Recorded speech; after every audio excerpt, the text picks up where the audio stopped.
तर मित्रांनो, प्रस्तावित कर रचनेनुसार घरगुती वापराच्या गॅसवर कर लादण्याची शिफारस करण्यात आली आहे. तर चला एक एक करून समजून घेऊया. सर्वात प्रथम LPG म्हणजेच घरगुती गॅस सिलेंडर. LPGवर ₹1.29 प्रति किलो विशेष शुल्क लादले जाऊ शकते. यामुळे नेहमीच्या 14.2 किलोच्या घरगुती सिलेंडरची किंमत थेट ₹18 वाढेल.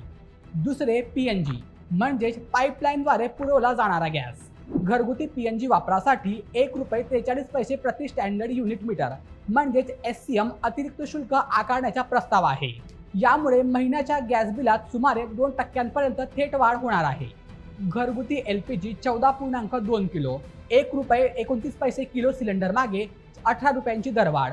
मग घरगुती PNG ₹1.43 SCM एकंदरीत बिलात 2% वाढ.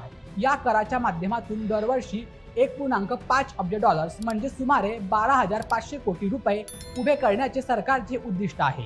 सामान्यपणे जागतिक पातळीवरील युद्ध, नैसर्गिक आपत्ती किंवा राजकीय तणावामुळे तेलाचा आणि वायूचा पुरवठा खंडित होतो.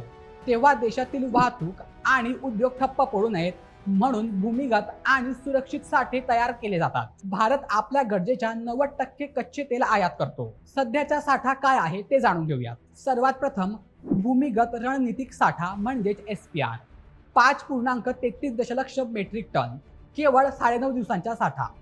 द्वितीय वाणिज्यिक साठा म्हणजेच रिफायनरीज किंवा पाईपलाईन, सुमारे 65 दिवसांचा साठा. तृतीय LPG साठा.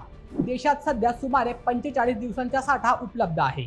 इराण आणि पश्चिम आशियातील वाढत्या संकटामुळे भारताने किमान 2 महिन्यांचा कच्चे तेल व LNG साठा आणि 6 आठवड्यांचा LPG साठा निर्माण करण्याचे ठरवले आहे.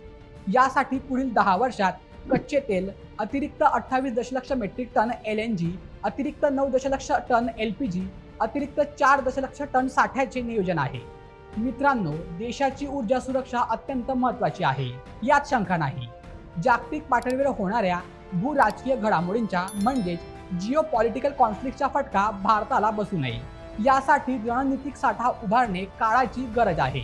परंतु हा साठा उभारताना त्याचा सर्व आर्थिक भार थेट मध्यमवर्गीय आणि गरिबांच्या स्वयंपाकघरावर टाकणे कितपत योग्य आहे, हा प्रश्न उपस्थित होत आहे. हा प्रस्ताव अंतिम मान्यतेच्या टप्प्यात असून त्यावर होणाऱ्या राजकीय वादळानंतर आणि लोकांच्या अनुभवानंतर सरकार यामध्ये काही सवलत किंवा बदल करते का हे पाहणे महत्त्वाचे ठरेल. तर मित्रांनो, या संपूर्ण निर्णयावर तुम्हाला काय वाटतं? यामुळे सर्वसामान्यांच्या खिशाला फटका बसेल का? तुमचं मत आम्हाला कमेंटमध्ये नक्की कळवा. आणि अशाच महत्त्वपूर्ण व्हिडिओंसाठी आपल्या बोलमेटच्या YouTube चॅनलला सबस्क्राईब करायला विसरू नका. धन्यवाद.